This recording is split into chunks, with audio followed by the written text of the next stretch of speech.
Construction worker can be challenging, especially when you have to balance between getting education and working on your day job. At YMCA National Training Institute, we understand you and the challenge you face. That's why we provide a flexible arrangement for your training in masonry, electrical installation, painting and plumbing. In addition to the traditional classroom training, you can now be trained on-site as you do your daily work. What comes to your mind when you think of the perfect home for your family? Is it the beauty, the comfort, the security, the convenience, or even the affordability? Victory Gardens offers exactly that and much more. It is just 10 minutes drive from Kitengela town and 3.8 kilometers off the tarmac. This gated community project comes with solar street lighting, Maram roads, beautiful trees, 24-hour security, and water connected to every plot. The best part is, families are already living here. Call us today on 0790 300 300 or visit www.optiven.co.ke. Optiven Limited, the pay-saters in real estate. Wash your hands. Amara antibacterial hand wash contains special antibacterial properties to guarantee a thorough and refreshed cleanse. The combination of aloe and glycerine ensures a moisturizing effect on your hands, and the incredibly fresh scents of lilac and orange in the two variants will leave your hands lightly fragranced with every wash. With Amara delicate lace and refreshing orange hand wash, washing your hands will be a relaxing and fun activity, and 20 seconds will fly by fast. Amara cares. As we battle COVID-19 and adjust to life's new normal, the University of Nairobi encourages you to pursue your career development goals. Applications are ongoing for the June and September 2020 programs for diploma, bachelor's, master's and PhDs in all our campuses with online classes available. Prevent the spread of COVID-19 by following the government health guidelines. The University of Nairobi is a world-class university committed to scholarly excellence. Rashes again? Kiss Kids diapers. Kiss Kids, no rashes. Kiss Kids, no rashes. Bye-bye rashes. Buy diapers. Choose Kiss Kids.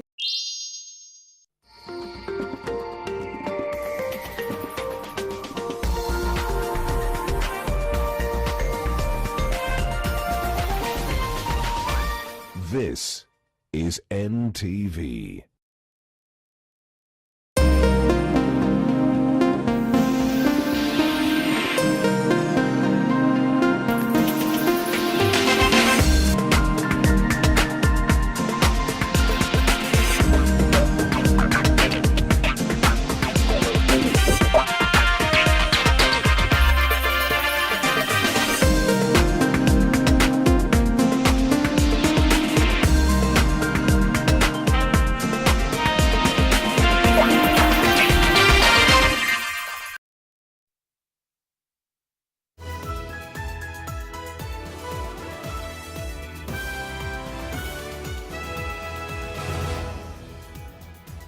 Well, hello there and welcome to NTV Weekend Edition. It is the 7th of June 2020.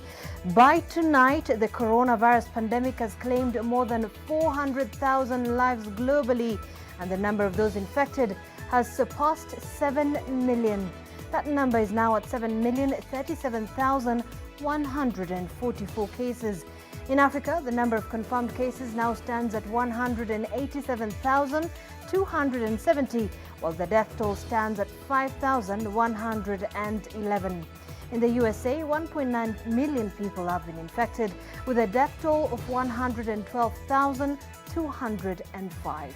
Well, we have the numbers here in the country, but we'll be giving you that in a moment. But first, the headlines. Tonight, a frantic country scrambles for coronavirus isolation beds. This doesn't have to be one facility. It can be divided into several facilities, but add up to a minimum of that amount. But with about 12,000 beds short, will counties be ready in 2 weeks? Also tonight, The number of infections reach another grim milestone. Today, for example, is our highest ever report of 167 positive cases in the country. Plus, there has been those who have been saying that they are now free to order one cargo special. Your license is likely to be withdrawn. it's still not a party as government extends ban on burrs. And also tonight, kitambo ndio ilikuanga haya maneno yalikuwa yameachiwa wamama. Changing traditions, the new face of fatherhood in Vihiga.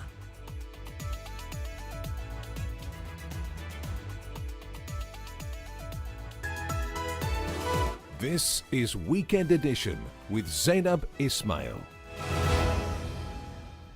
Well, thank you for joining us. Our sign language interpreter this evening is Flora Atieno. Let's begin with a quick look at the numbers in the country. And the number of infections reached a bleak new milestone. 167 more people have been infected, bringing the national tally to 2,767, which includes 5 foreign nationals. This is after a total of 2,833 samples were tested in the last 24 hours. One more person succumbed to the virus to bring the total number of those who've died to 84. Meanwhile, 46 people have been discharged after making a recovery, which brings the total recoveries to 752. Nairobi and Mombasa continue to register a high number of cases with 54 and 47 cases respectively, followed by Busia with 28 new cases. New cases were also recorded in Kiambu, Uasin Gishu, Kisumu, Machakos, Migori, Homa Bay, Kwale, Siaya and Turkana counties. County governments have at least 14 days to ensure they have isolation centres with at least a 300-bed capacity as directed by the President. This as the country prepares to forestall a possible scramble for beds in a worst-case scenario, with the numbers expected to surge towards a peak. But with about 10,000 beds short, will counties be ready on time? Eunice Omolo reports. With coronavirus cases projected to peak this month and next, the country's hospitals are preparing for a worst-case scenario and perhaps avoid making the tough choices between who gets life-saving treatment and who doesn't. Siaya County has only a 10-bed isolation facility. In Siaya, this news that the county was ill-prepared for a possible surge of patients sparked a wave of concern. If this surge of COVID-19 lands in Siaya, we're wondering where other patients will be occupied or where other patients will be treated. The county reported one additional case today, meaning all of the county's isolation beds are full. The President directed in February that an isolation center be put up at Nairobi's Mbagathi Hospital as one of the preparation measures. The facility has a 120-bed capacity. The order also mandated counties to have fully equipped isolation units at all Level 4 and Level 5 hospitals in the country.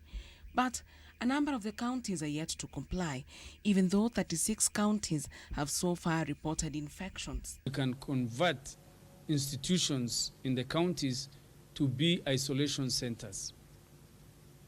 This, I think, should be taken very seriously, and I think the larger the population in a county, the larger should be the bed capacity. The Health CS says all the 47 counties should within 14 days ensure they have set aside isolation centers with at least a 300-bed capacity to manage a possible flood of patients. That's an estimated 14,100 isolation beds around the country. This is a minimum. There are those counties who have already got a higher capacity than this, Mombasa being an example. The government has disbursed 5 billion Kenya shillings to the counties to increase their capacity to cope. That we use a local Juakali produced beds.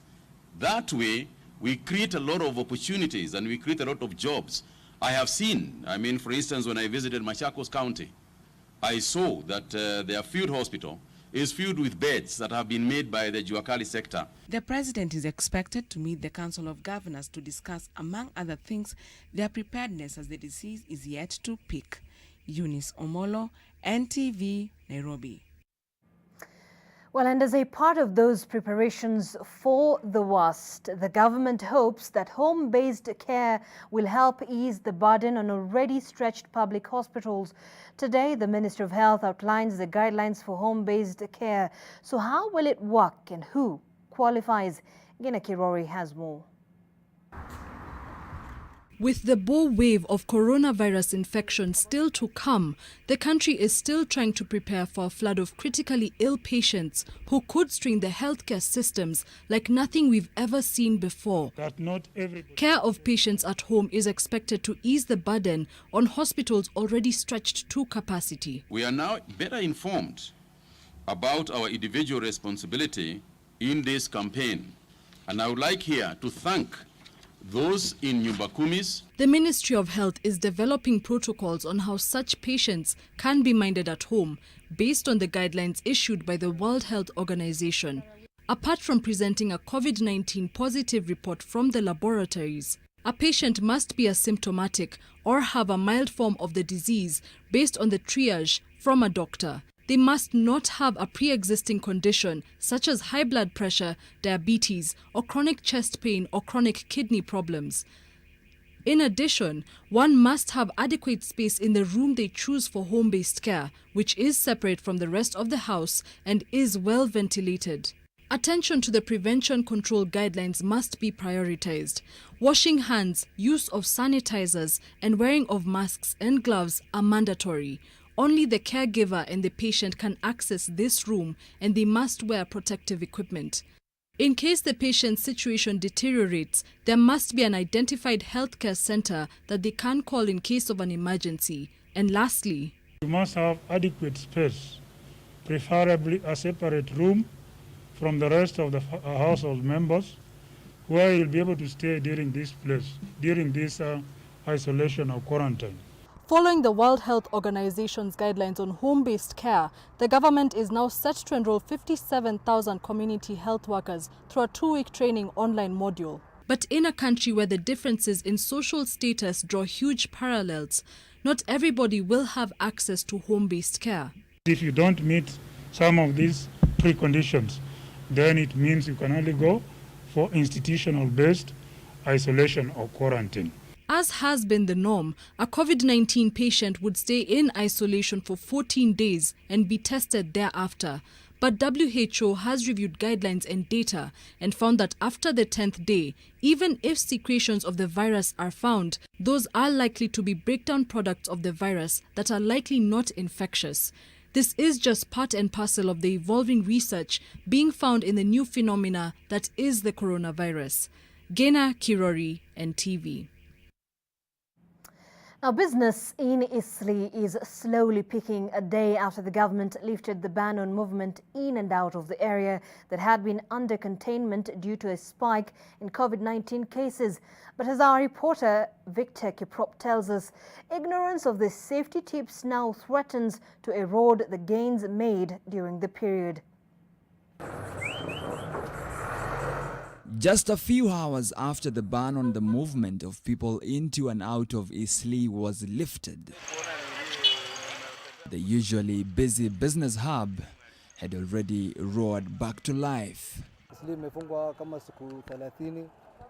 Ni hapa ilikuwa soko, lakini sisi ni kama tu tunakaa nyumbani. Tilisi jana, kuanzia jana saa 10 vile imefunguliwa kidogo, tumeona leo yani nafuu kidogo kiasi. The malls were already open and busy.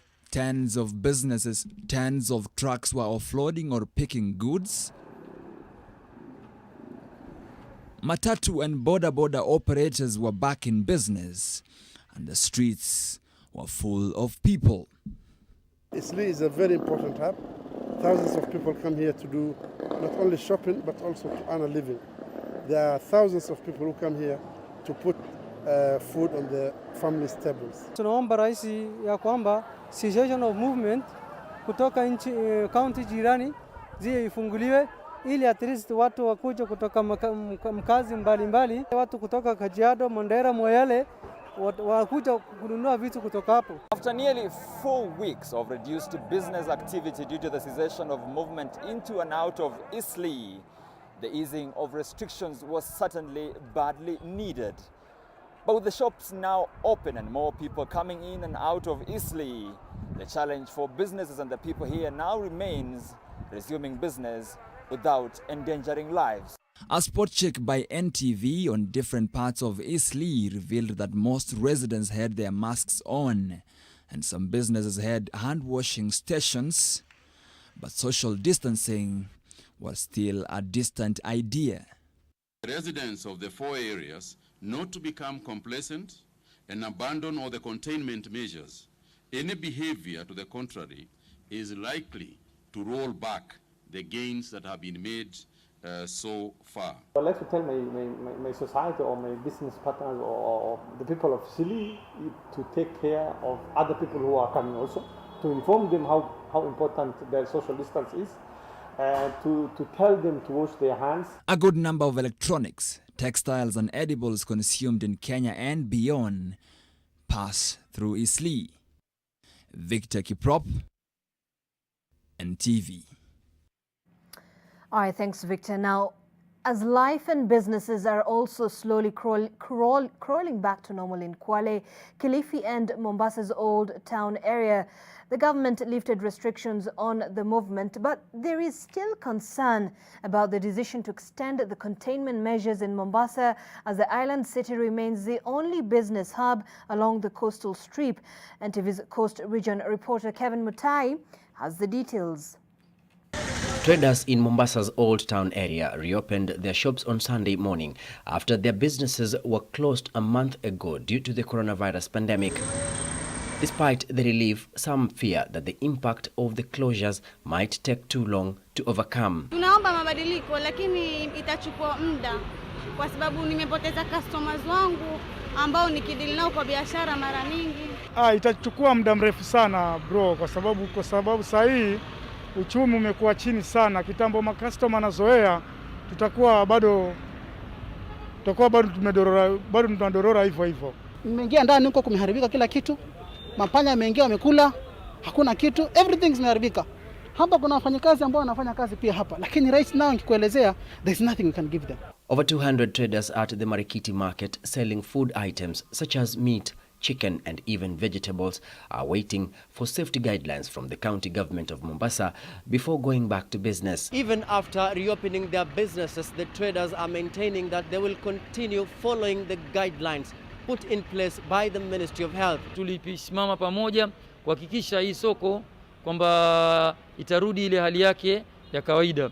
Lakini baadhi ya stall karibu 222 watu waliathirika kibiashara. Cessation of movement in the counties of Kwale and Kilifi were lifted following the decline in the numbers of new coronavirus infections. But there's still a challenge, especially for those who have businesses and workplaces in Mombasa. They have to wait for another 30 days after the government extended the ban on entry or exit so as to break the chain of transmission of the disease within Mombasa. Kiangalia mtu wa Kilifi akitaka kwenda Kwale lazima apitie Mombasa. Na mtu wa Kwale kwenda Kilifi lazima pia apitie na Mombasa. Kwa hivyo ni bora Mombasa pia angeweza kufungua. However, the only alternatives to traverse between Kwale and Kilifi counties include traveling by road via Kinango through Mazeras and Kaloleni. The other options are flying from Ukunda airstrip to Malindi airport once the local airspace is reopened, or access via the Indian Ocean. Other crucial services such as the ferries at the Likoni Channel will only be available for Mombasa residents.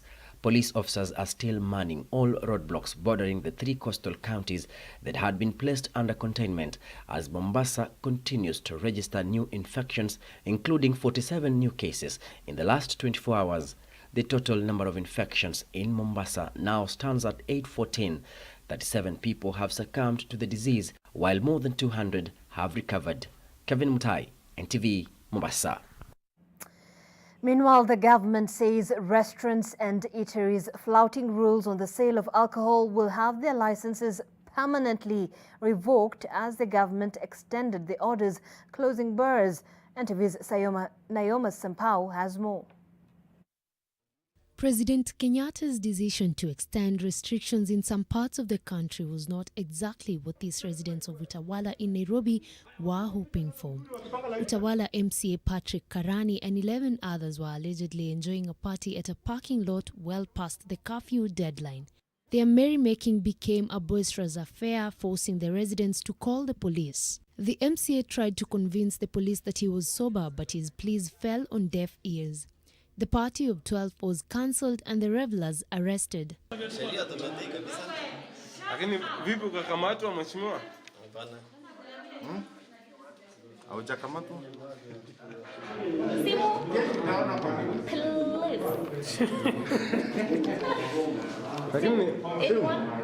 Simu, we have kept it safe for fine, you. But call Melissa. Please. Who is Melissa? My mother. The Ministry of Health says the party is still cancelled. Various facilities opening for business and selling alcohol are on the increase. The move to reopen restaurants and eateries from April came as a relief for businesses which were facing a complete shutdown. But the government notes these eateries have been imploding, with those keen to partake of the Kagwe special. One sausage with 2 beers. Now that too is off the menu. And the government is warning business owners that it could further dampen the party if they keep flouting the rules. If you are caught selling alcohol, opening a bar, your license is likely to be withdrawn, and for that matter, withdrawn permanently. The 12 arrested earlier this morning were detained at the Kayole police station and will be arraigned on Monday. Naoma Sampao, NTV. Well, that's right. Nope, not even with those 2 sausages. Well, survey findings indicate that the government's handling of the COVID-19 pandemic is resonating with the masses. The numbers indicate that the majority of Kenyans still support the dusk to dawn curfew imposed to stem the spread of the disease, but are more concerned about the effects of the pandemic on their source of livelihoods. NTV's Brenda Wanga has more. Another 30 days of the lockdown in the COVID-19 hotspots in Kenya was a take-home from the most anticipated address to the nation by the head of state yesterday. The president had based his decision on experts' advice, and now it appears the people agree.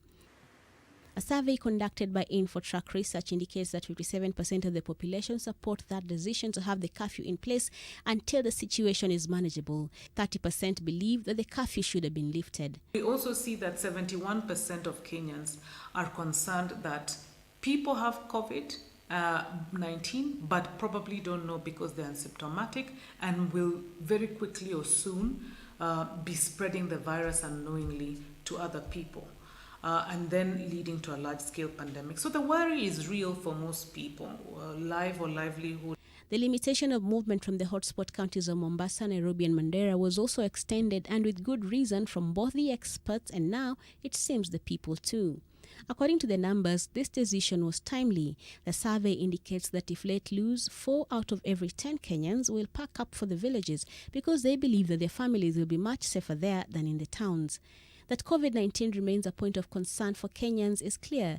In the order of issues that the people want the government to prioritize, COVID-19 comes first at 47%, food security follows at 45%, and the growing unemployment brought about by COVID-19 is third at 35%. The level of worry amongst Kenyans over the growing pandemic has also increased. In April, just weeks after the first cases were reported, 75% of Kenyans were worried about it. Now that figure stands at 81%. However, 11% of the population say they are now less worried than they were 2 months ago. What we've seen from the studies that we've done, the tracking studies, is that women, perhaps because they are more than anything else caregivers, are more concerned with the well-being of the family and indeed the health of themselves and their families. And so perhaps it would not be so surprising to see that in certain places where corona is yet to be felt or seen, in certain rural settings, the young who we saw even in April feeling that this disease does not afflict them as much as it afflicts the older population, they then feel that there's nothing to worry about. The government's handling of the disease since the outbreak continues to inspire confidence, with healthcare workers receiving praise for their work. However, the government still has its work cut out for it in as far as educating the masses on the possible duration of the pandemic in the country. Brenda Wanga, NTV. Now, even as a majority support the measures taken against the virus, could indiscipline among Kenyans and corruption in law enforcement be clawing back on gains made to stem the spread of the virus? NTV's Silas Apollo has a scorecard of the effectiveness of some of the intervention measures and why public distrust in government could be the biggest obstacle to winning the war.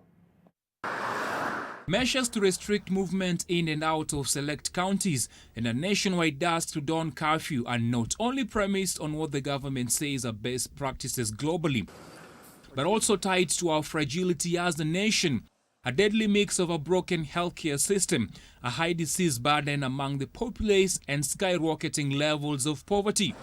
But while these restrictions have helped reduce the rates of transmission, the government insists that a culture of stubbornness and indiscipline among Kenyans risk eroding the gains made. And we are urging our citizens that please, this is not something that we want to start again working on. As you know, what happens in this kind of circumstances is that we increase enforcement.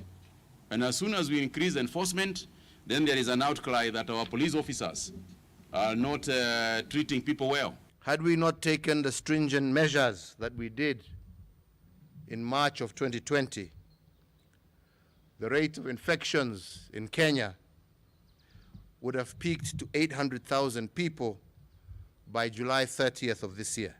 But even with early interventions to ease the pain of the sting of COVID-19, mass ignorance to safety guidelines has been spreading more than the virus. Nakula hiyo sausage moja na bia mbili, anatoka hapo, anaingia hoteli ingine, huko anakula bia mbili ingine na sausage ingine moja.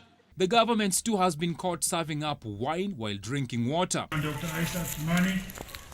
Take this burial in Nyeri, where top Ministry of Health officials were among a crowd of about 300, despite giving directives limiting the number of those in a gathering to 15. To enforce no gatherings irrespective of who is called the gathering.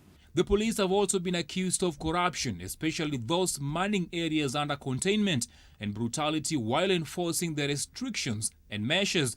And as such, the country is fighting an enemy as stealthy and dangerous as the virus, in deference to official warnings, fueled by a deep distrust of the government. It's a question of each one of us controlling themselves. Even when you get the urge to go home or to travel, you're using a Kapanya route. Whether the interventions have been a success or not, what is for sure is that for this war to be won, both the government and the public will have to be accountable to each other. Silas Apollo, NTV. All right, thanks, Silas, for that report. We now are heading into our first break on NTV Weekend Edition. But hold on a moment for this. We all know that the coronavirus pandemic has been a stressful time for everyone. And in Mexico, this little guy has been a big stress reliever to those on the front line. This pug is called Harley, and he's been trained as a therapy dog. He gets dressed up in tiny yellow boots, goggles, and even a protective suit before starting his job in entertaining and providing some much-needed comfort to doctors, nurses, and healthcare workers for 2 hours each day. Stay with us. We've got plenty more after the break.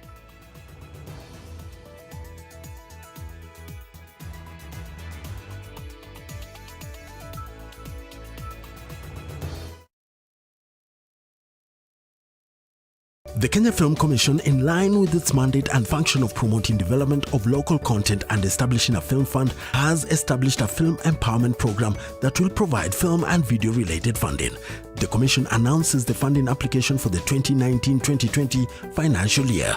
Individuals, companies and organizations will be required to submit funding applications to the Commission. The submissions kicked off on the 28th of April and will run through to the 9th of June 2020. To register, visit www.kenyafilmcommission.com. Kenya Film Commission. Film Kenya. Capture Africa. What comes to your mind when you think of the perfect home for your family? Is it the beauty, the comfort, the security, the convenience, or even the affordability? Victory Gardens offers exactly that and much more. It is just 10 minutes drive from Kitengela town and 3.8 kilometers off the tarmac. This gated community project comes with solar street lighting, Maram roads, beautiful trees, 24-hour security, and water connected to every plot. The best part is, families are already living here. Call us today on 0790 300 300 or visit www.optiven.co.ke. Optiven Limited, the pacesetters in real estate. For a better tomorrow, don't forget to do the 1, 2, 3 with Colgate every night.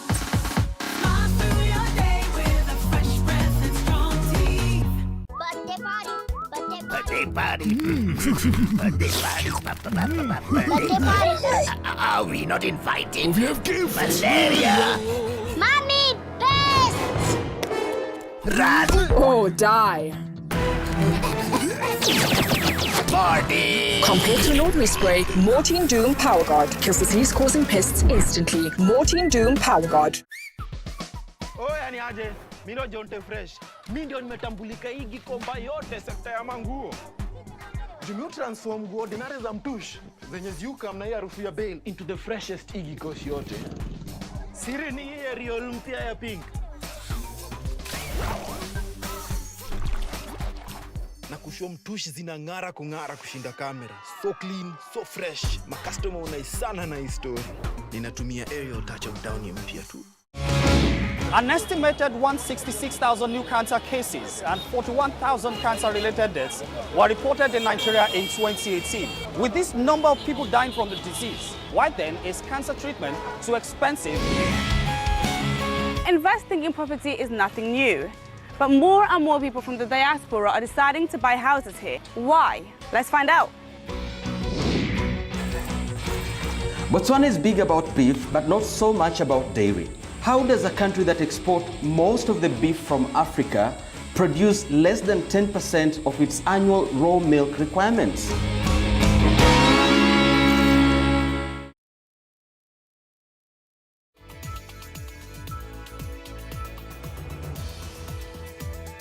Well, thank you so much for staying with us. You're watching NTV Weekend Edition. Now, the business of childbirth in many Luhya communities has been the preserve of women only, with their husbands and fathers-to-be keeping off from the early stages of pregnancy to delivery and even nursing. This is, however, changing with the introduction of father-to-father program that encourages men to be active during the journey to childbirth. Zakis Mosame reports. Our mission started off at a Sabwali village in Emhaya constituency, Vihiga County. Here, we meet 26-year-old Bernard Munala. Bernard and his wife, Trufosa Nyakoa, have been on the forefront of championing for the Anzilisha Baba program, which supports maternal and child health care. Ikiwa ni kupeleka mtoto clinic, wewe usipokuwa kipaumbele kutangulia kuambia mama inafaa tupeleke mtoto clinic, pia yatakuwa chini yako, atakaa tu. Sasa inafaa wewe kama mzazi ukue mbele kuambia mama iko hivi iko hivi. Kitambo ndio ilikuanga haya maneno yalikuwa yameachiwa wa mama, lakini tangu Anzilisha ianze ilitueleza ikatuambia ambapo baba una majukumu fulani ambapo inafaa utekeleze ili mama akue nyuma yako. Under this program, father-to-father groups mainly consisting of young fathers and aspiring fathers are given information on good maternal and child health care. The groups are empowered to spread information and support mothers in the community. We are focusing now on what we call domestic resource mobilization, so that we are able to sustain the programs and the counties are able to own it because they are part of it.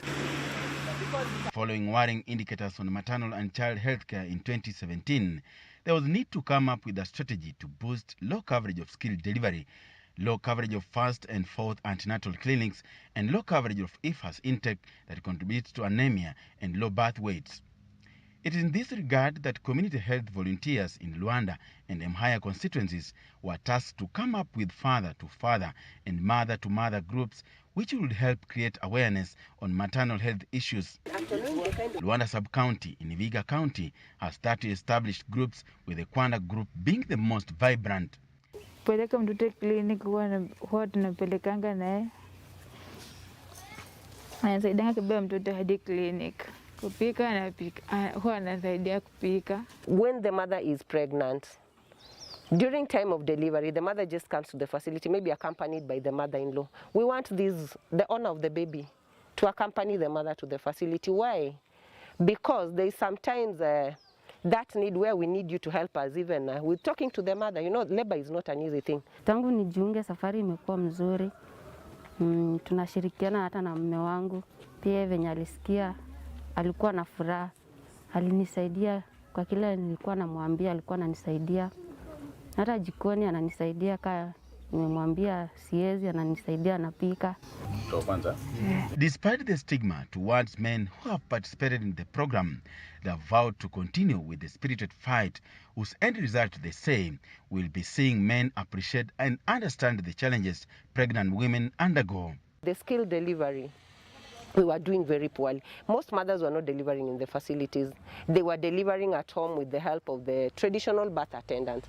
And just to mention, on this program, we also have an activity where we are turning the traditional birth attendants to birth companions. Instead of them delivering at that mama at home, this mama brings them to the facility for skill delivery. Kuna hivyo vitabu ambao wamepeana, unajaribu kumsisitiza aendelee pia kusoma, akipata mafunzo zaidi pale ndani, wewe pia ukiendelea kumpatia ile guideline, kusudi pia naye ataendelea kusoma akihimiza mke wake pia.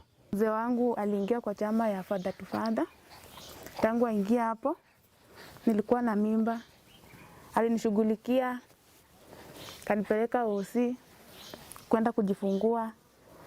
Na kabla ya kwenda hosi alikuwa ananisaidia kazi zote za nyumbani, kama kwenda mtoni, kufua, kupika, kuosha watoto.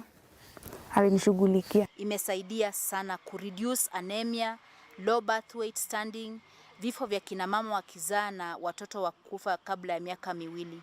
Hasa hawa kina baba katika zile vikundi vyao huwa wanaelimishana na wana encourage each other, na kile ambacho kinawafunga pamoja, kuna hata miradi wameanzisha to substitute on their own income.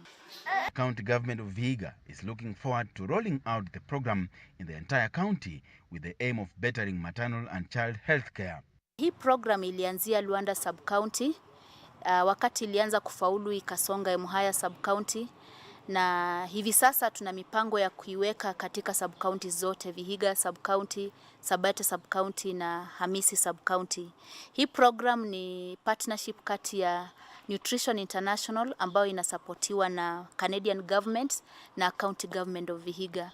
Hawa baba walikuwa na nia fulani. Walikuwa naona kwamba huu mradi maybe kuna mapato ama nini. So tulipoendelea kujifundisha na hao ambao tulikuwa nao, kuna wababa kadhaa ambao walifaidika. The success of Anzilisha program in Luanda constituency at its pilot stage here in Vihiga County has seen the improvement of skill delivery from below 50% to slightly above 70%. The program, which will be rolled out in July in the entire county, aims at improving the healthcare of mother and child in the county. Zakis Masame, NTV, Vihiga. I thank you, Zakis Musame, for that report. Indeed, an incredible initiative there.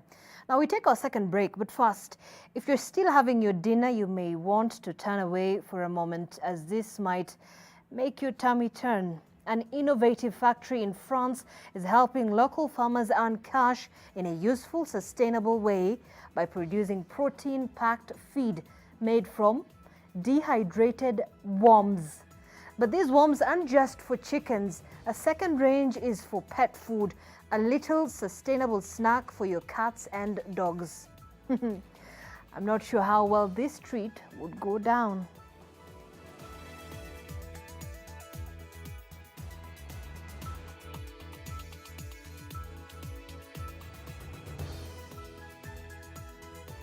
We're really sorry about whoever was having dinner at this point. I don't know what you think about that. Let's take a break. We'll be back.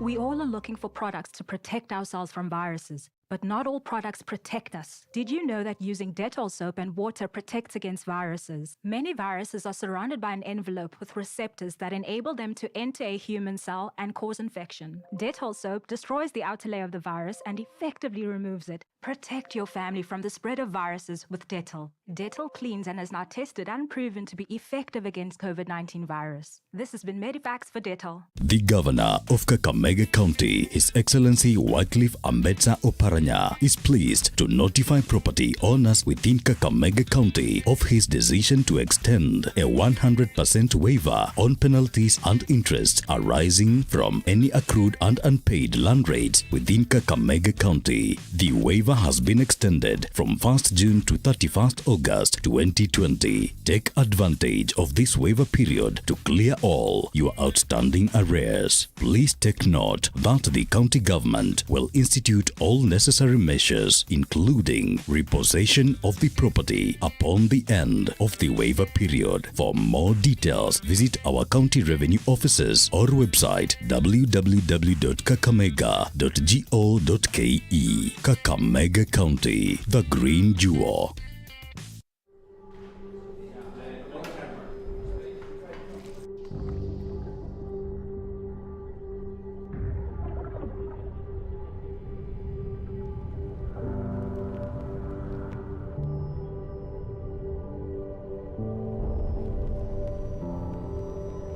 Beat sensitivity pain fast with Sensodyne Rapid Action for clinically proven relief in 60 seconds.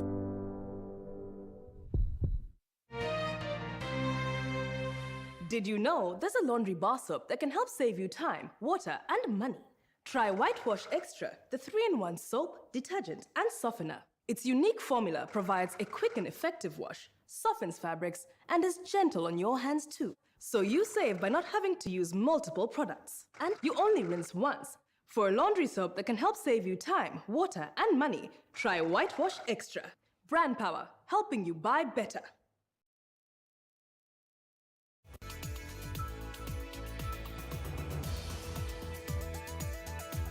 All right, thank you so much for staying with us. Now, do you as a parent or a guardian monitor what kind of content your child is accessing online?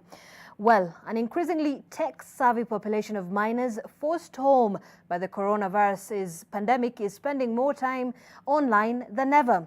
But that has come at a cost. Online predators targeting and luring children for exploitation in different ways.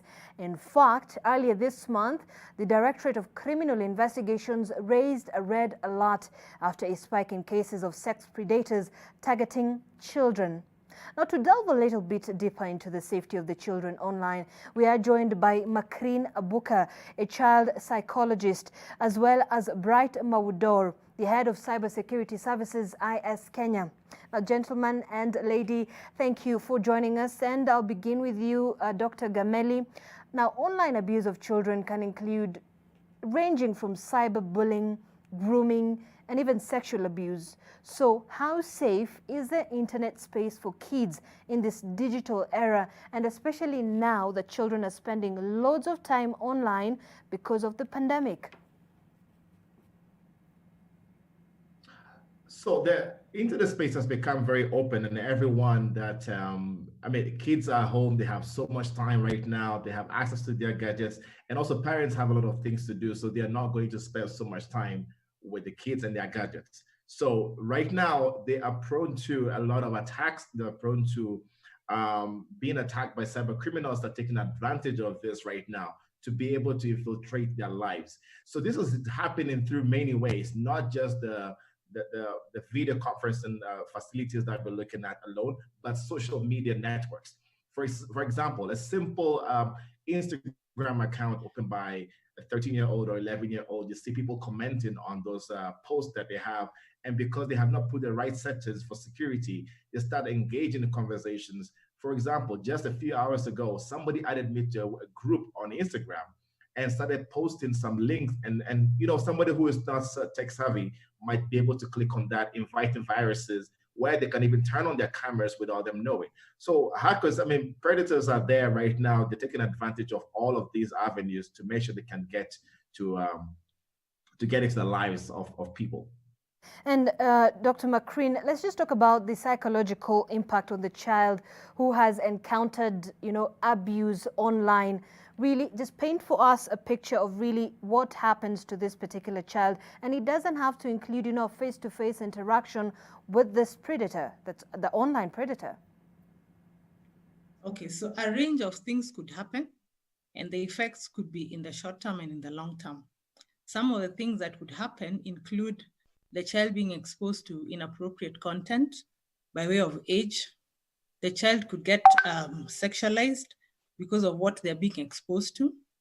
You'd find that if it's dangerous stuff, they could become desensitized, to risky kind of behavior, and hence be more prone to engage in that kind of behavior. The other thing that could happen is that they could have an effect on their sleep, because these things, depending on how much time they spend, first of all, and then the intensity of what it is that they're exposed to. So these are possible things that could happen to them. Very quickly, Is online child abuse in this country recognized as a form of child abuse? Yes, it is. It is. I believe it is. There's laws in place that try to attend to that piece. All right. Dr. Gameli, when you talk about cybersecurity laws, can you say then in the country at this particular point, then we have the laws that are proactive enough to ensure that our children are protected from whatever is happening online? So there are various many ways that cybersecurity can be done for home. So the first thing I tell parents to do is, first of all, make sure you actually be the one in control of your children's devices. There's so many ways to do that. One, you can actually get a program called Google Family Link. It's available online. When you install it, you can see what the children are browsing and their browsing activity. That will allow you to be able to make sure that you're not snooping on them, but you can actually just monitor exactly what they are browsing. Two, you need to make sure that you're the one who has account details of your children's social media accounts, because they tend to have some kind of chat and then they can actually change this password without you getting to know. Another thing also you need to do is to make sure that your home router or internet connection that you're having is safe. So change the default passwords to your home routers and also to the cameras you have, because cyber criminals can use very simple search engines to even get to watch you or watch your children at home when you least know it. So the thing is also, the thing we have is that there's no conversation between the kids and the parents. There has to be conversation to understand that and let them know in case they find something that they feel like they're uncomfortable with, they can safely come and report to the parents and say, you know what, I think this is not right.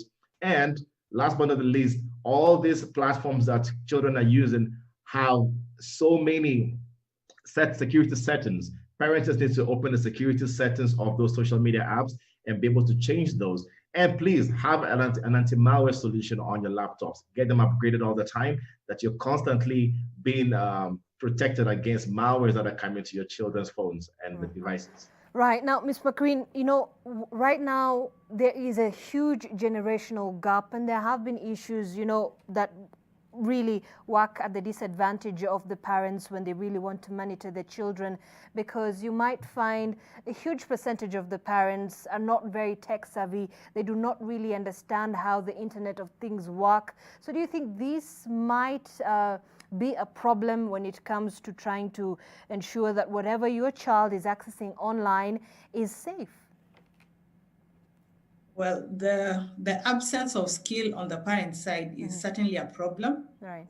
And what I'd say is that the parents need to make an effort to do something. Right. It is not sufficient for one to say, I'm not tech savvy, and hence throw the hands up in the air. I think there are suggestions that have been shared by the expert that's speaking alongside me. and those should be taken into account. Aside from that, there's really active parenting that ought to happen. It's the absence of sufficient supervision that poses a significant challenge in this particular instance. Right. And maybe just in the same breath, when you talk about the parents playing a role in this absenteeism of the parents, do you think this would make the children more vulnerable to the risk that is there online and, you know, the trappings of the strangers? Yes, it does, because there's many things that the presence of a parent does around securing the child. One, it gives the child a sense of safety. It helps the child to know that in the event of any danger, there is a responsible adult around who could, come in and help them. And it also gives them the restriction, in a sense, to keep away from what would be considered inappropriate. And presence is not just a matter of being physically present, it's a matter of being actively engaged. And part of that would be demonstrated by the parent taking time to explain to the children why certain content is appropriate and why the other content is not appropriate, and how it is that those predators typically behave, so that when it happens, the child is aware. Because often you find that the child is ignorant of what is happening until it's quite advanced. So even the laws you're talking about, they come after the fact. You'd rather that you prepare the child to be able to deal with these things proactively rather than reactively. All right. And Dr. Gameli, there's this thing so-called the dark web. And really, how does this provide predators with what they need to access, information about children? And how does this pose a risk for the children? And how can we control it? Can it be controlled? So first of all, we have the normal surface web, which we all browse every day. And then there's a deep web, which goes a little bit deeper to get people to, cyber criminals are sharing tools and techniques there that we don't see every day. Then there's the dark web, which is really dark. Trust me, I have been there one time. I don't think I ever want to go there again. But those are not places that anybody would like to go to. And we shouldn't even be worried about that much in Kenya right now. What I think we need to start focusing on is how do we work with the law enforcement to be able to bring people who are cyberbullying you or cyber criminals to book. So I tell parents, if your children feel like they're being cyberbullied or there's somebody's talking to them which they know is not right, they can actually take those evidences and take it to DCI. So the thing is, keeping those records and keeping those evidence is really important. That is something that a lot of people forget. So we need to make sure we can have evidences that are being kept, because you don't know how far your children have communicated with these predators or cyber criminals. And also, you can, without those evidence, you can't get to talk to anybody who can help you later. All right, and maybe just very quickly, a parting shot there, Macreen, what would your advice be to the parents and even the children probably watching the program right now in terms of protecting them from what lurks in the web that is negative? So we have to take proactive measures, and parents need to make sure that they can actually, first of all, work with their children to have access to their devices, but not control them. And like I said, there are various programs that are there. One being Google Family Link. It's a very simple program. Download it, get to use it, show your children exactly how they work. Have access to your children's social media profile, and activates what we call two-step verification. When you Google that, you can find the details on that. And be also mindful of what the children post. Teach them exactly what they're posting online, because the internet does not forgive, it does not forget. Whatever you post online will stay there forever. And last but not least, please keep evidence of anything that goes wrong and report to law enforcement when there's a need to. All right, thank you, Dr. Gameli. And I think there's still a lot more that people have to learn with regards to that. Ms. Macreen, your turn, your parting shot, your advice. Okay, so online abuse has an effect on the children, typically like any other form of abuse. So it should be taken very, very seriously. And I'd like to have the parents know that the effects could be immediate and they could lurk into the future when they're adults. So it's really necessary that whatever precautions they can take in the moment are taken. as advised. Yes. Fantastic. Thank you so much, Macrina Buka, child psychologist, as well as Dr. Gameli Mawudor, the head of cybersecurity services at IS Kenya. Thank you so much for being part of this conversation and at least just giving us a little bit of tidbits of information that we need to do and know about the safety of children online.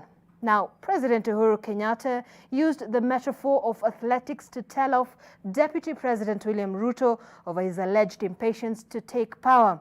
Now, during the recent Jubilee Party parliamentary group meeting at State House, President Kenyatta told off a race in which he was ready to pass the baton, but the would-be recipient, too impatient, rushed backwards to take it by force. In your Daily Nation tomorrow, find out why Uhuru thought such impatience ruined Ruto's chances of victory.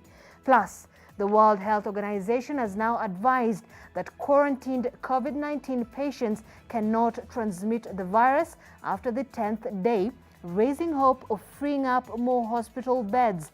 We also give you a glimpse of the national budget to be read by National Treasury Cabinet Secretary Ukur Yatani on Thursday. Don't miss your copy.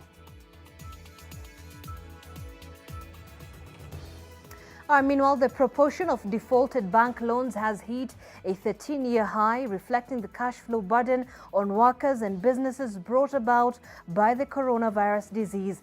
Data from the Central Bank of Kenya shows that the ratio of non-performing loans rose from 12.5% to 13.1%, the highest since 2007, when it stood at 14.41%. For a deeper analysis of this and more, Business News, get your copy of the Business Daily tomorrow.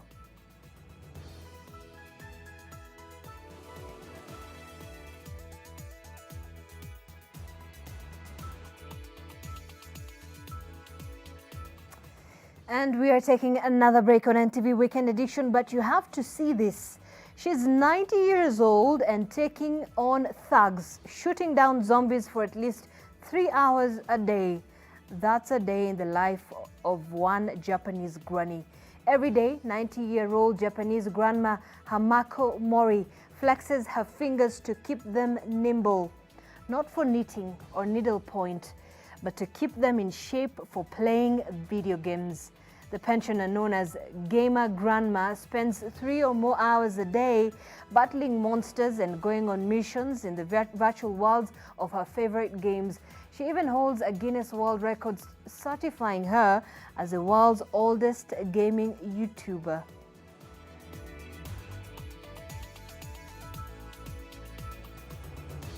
All right, so I apologize we could not be able to see that. We hope we will be bringing that for you. Let's take a quick break. We'll be right back.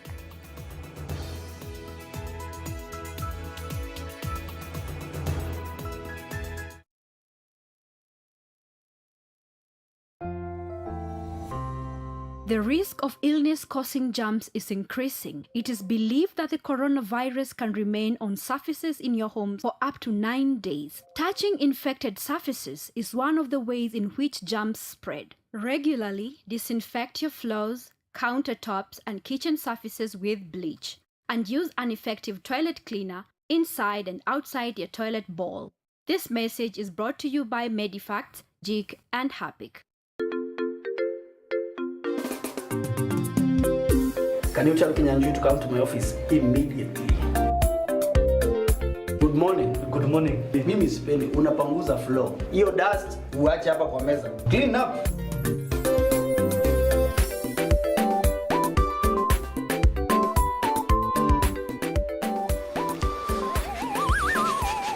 Kinyanjui, this is a problem, eh? Next time uende ununue selector yako, utengeneze sandwich zako, uachane na sandwich za boss. Selector. The difference is in the taste. Hii uende weke kwa ile githeri yako, eh?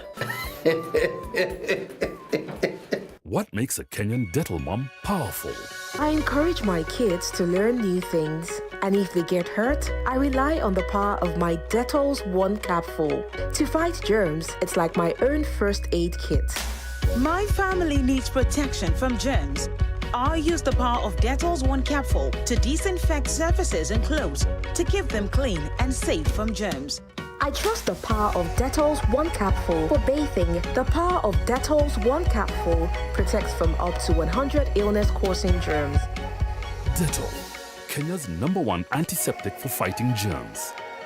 Become a powerful Kenyan mom with Dettol. Be 100% sure. My whole life is in my phone. Niko na simu ya bawa. Niko na simu ya bawa.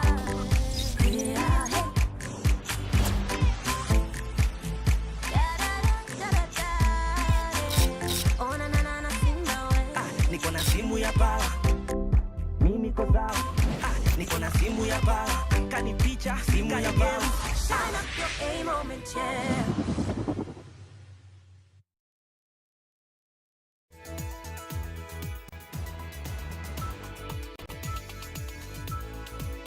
Well, we're glad you are still with us. Now, 1 in 10 people will experience foodborne disease, whereas 400,000 others die each year as a result of eating contaminated food.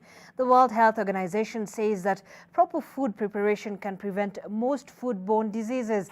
And as the world celebrates Food Safety Day with the theme Food Safety, Everyone's Business, Kenyan experts have advised on the need for more stringent regulations to ensure the safety of food, which in turn contributes to food security.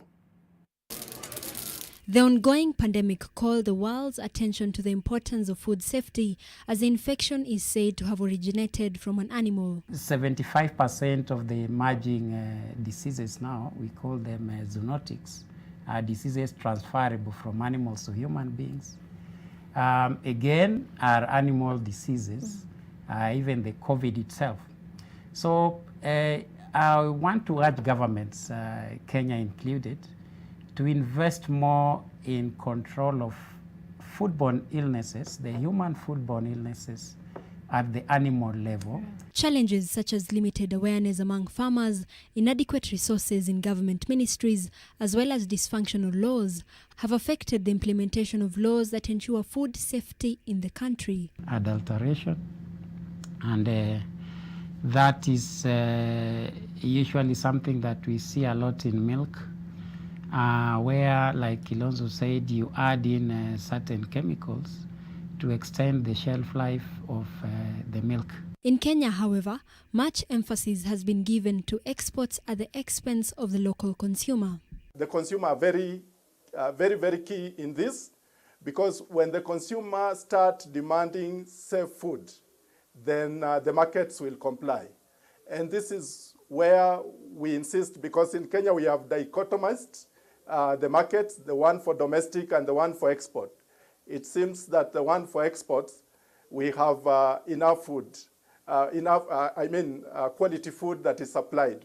But for the domestic, the consumer doesn't care what he consumes. This year's theme, Food Safety, Everyone's Business, places a burden on each player on the supply chain, from its production, harvesting, processing, to its storage and even its distribution. Safety measures are paramount. 70% of the diseases that cause diarrhea are foodborne. The World Health Organization cautions that contaminated food such as those with heavy metals can cause long-term health problems, including cancer and neurological disorders. Ruth Sarmoi, NTV.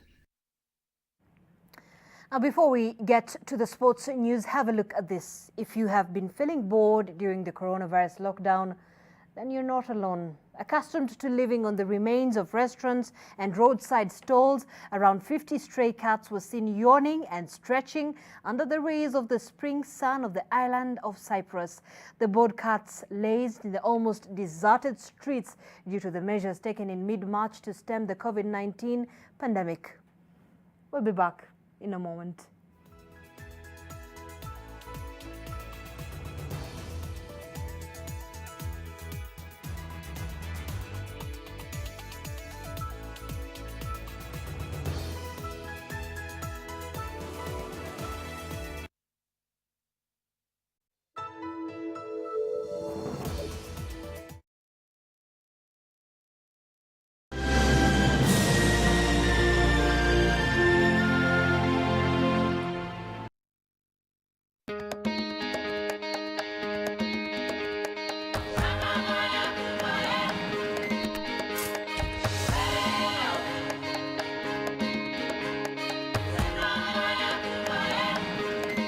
At Timasako, we are a reflection of you. We are a stable, financially sound institution providing tailor-made services to add value to your life, time, and money. We are guided by your aspiration. We are Timasako, a true reflection of you. What comes to your mind when you think of the perfect home for your family? Is it the beauty, the comfort, the security, the convenience, or even the affordability? Victory Gardens offers exactly that and much more. It is just 10 minutes drive from Kitengela town and 3.8 kilometers off the tarmac. This gated community project comes with solar street lighting, Maram roads, beautiful trees, 24-hour security, and water connected to every plot. The best part is, families are already living here. Call us today on 0790 300 300 or visit www.optiven.co.ke. Optiven Limited, the pacesetters in real estate.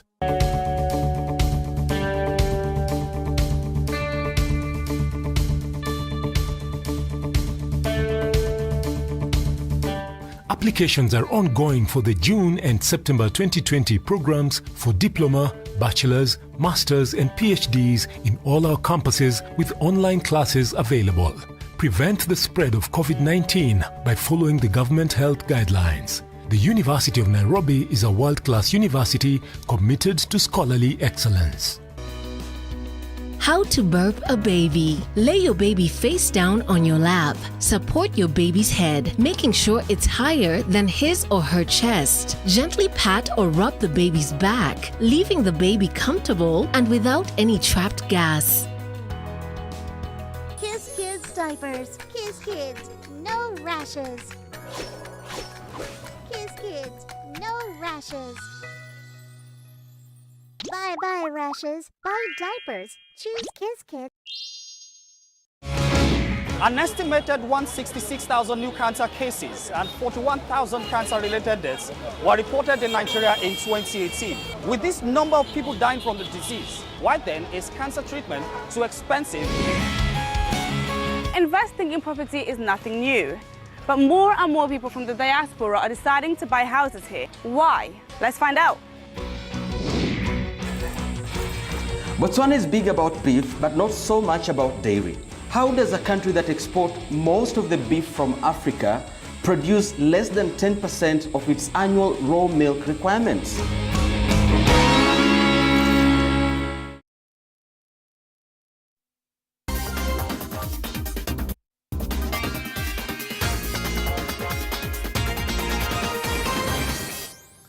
Let's have a look at the day's sports news. Welcome, my name is Brian Otwal. 6 Kenyan athletes are the beneficiaries of the Association of National Olympics Committee of Africa, that is ANOCA, scholarships for sportsmen and women in preparations for the Olympic Games.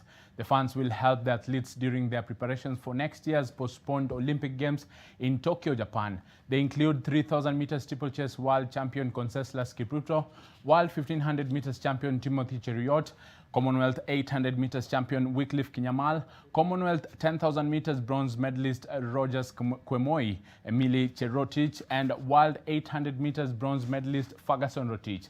Each athlete will get 400,000 shillings for 4 months till next year when they will travel for the Games. Athletics Kenya also used the opportunity to launch face masks, which will be distributed to athletes in all regions.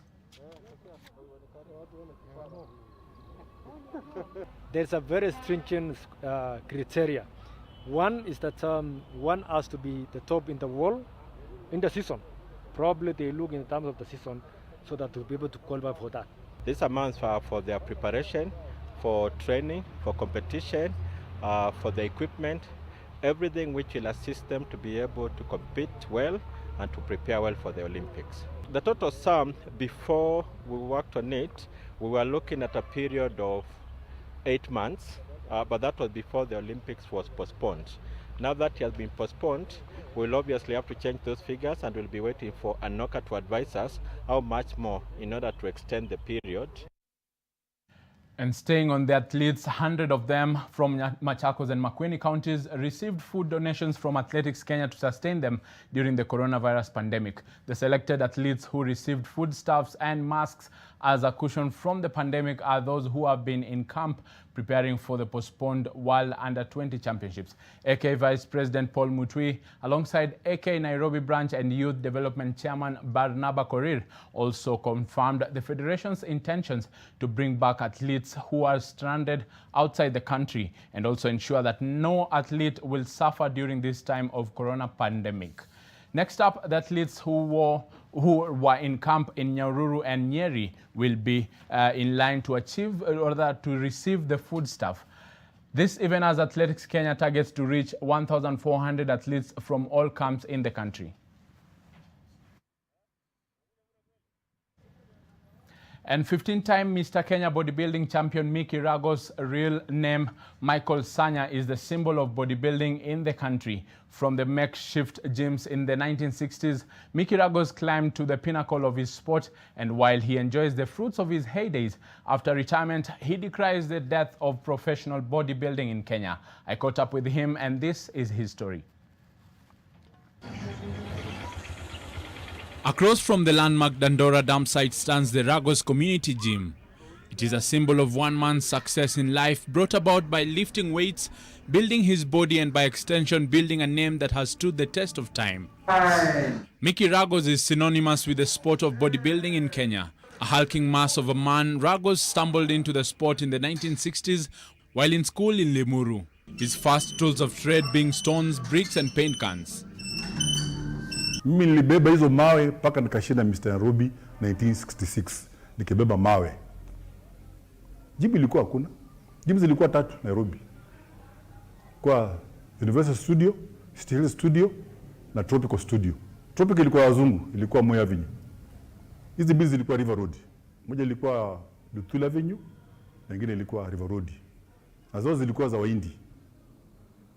Na kuingia gym ilikuwa 10 shillings per month. Shilingi 10 kwa mwezi. Ungepata siku hiyo shilingi 10 kwa mwezi. Ilikuwa kazi ngumu na unasoma. Basi vile nafikiri babaka atakupatia shilingi 10 wewe ulipe gym. Sasa mimi nilikuwa natina nini? Na mawe. In many respects, Ragos was to bodybuilding what Joe Kadenge was to football. By the time he finished his high school education in 1966, he had won the Mr. Nairobi title and participated in the Mr. Kenya Championship. Ragos will go on to win the Mr. Nairobi title 3 times between 1966 and 1969, and his zeal in training saw him crowned Mr. Kenya title for the first time, a title he would win an overall record 15 times. Na nilikuwa na moto sana kutrain. Mimi nilikuwa sina off season. Siku hizo nilikuwa na kombe, nilikuwa sina season. Watu wengine sasa train kombe kisha anakwenda kupumzika mwezi 2 mwezi 3. Mimi nilikuwa sina hiyo. Na compete leo kesho yake niko kwa gym na train. His passion is exemplified in the fact that he only ever took a 2-year break from the sport to build his family.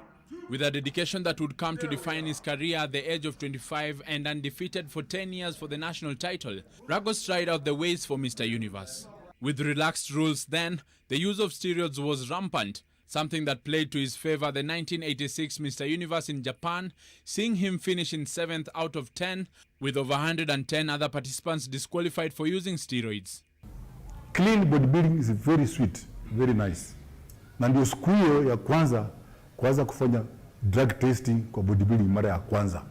Wakati wetu, sasa tu wakati wetu. Siwezi kudanganya. Mimi nachukia drugs. I was very happy. Manake sasa hii nilikompete na wenzangu ambao hawatumia drugs. Nilikuwa clean, na nikaona hata bila drugs I can go very far. Ragos represented Kenya in various international bodybuilding competitions, and by the time Mr. Carnivore was introduced in 1990, he had become a Kenyan champion a record 11 times. In the last 2 decades, the vibrancy in the Kenya bodybuilding scene has been replaced by apathy in competition and ineptness in management. Having served as an assistant secretary at the Kenya Bodybuilding Federation, Ragos is harsh in his assessment of the sport currently. Tunataka bodybuilding irudi kama zamani. Wakati wetu bodybuilding ilikuwa tabu, ilikuwa safi. Ulikuwa na win kulingana na bidii yako. Sio shortcut. Lakini siku hizi ni shortcut. Wengi tunajiita mimi nimewin Mr. Kenya. Mr. Kenya gani umetumia shortcut? Mimi nimewin Mr. Kenya more than 15 times. Sikutumia hata. Drugs ni zari. Kile mimi nimetumia ni supplement. In his prime, Ragos came to symbolize an era whose legacy his son Fred Sanya Ragos has sought to maintain. Fred, a former first runners-up at the Mr. Kenya competition, is also a bodybuilder in the US, having won the Mr. Universe title. Though the wins by Mickey Ragos were impressive, the prize money did not quite match the pedigree, but there was a priceless reward for success. Bodybuilding imenisaidia.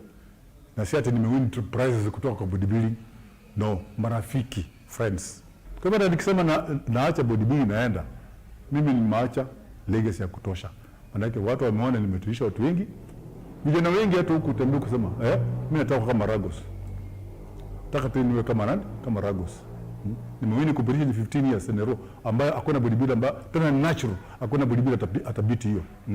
Ragos' dedication to the sport is a commitment that he has maintained into his 75th year as he keeps training many more in the sport of bodybuilding.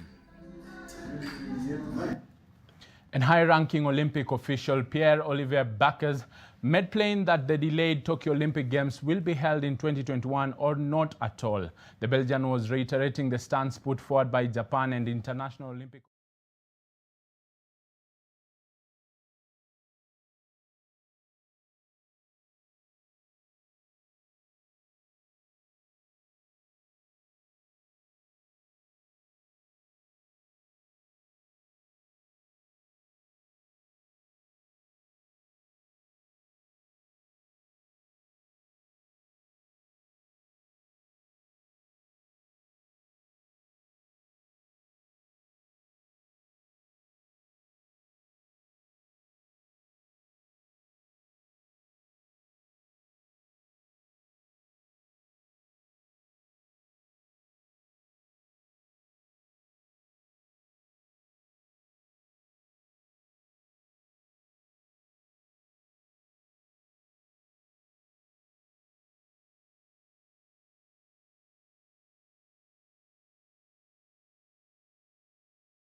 All right, thank you so much, Brian. Well, that definitely brings us to the end of our bulletin this hour. Many thanks for watching from the entire team that brought and made this possible. Our sign language interpreter this evening was Flora Atieno. My name is Zainab Ismail, my director Jackson, as well as our producer Sheila Sendeo. Have a lovely night, stay safe, and always stay with us.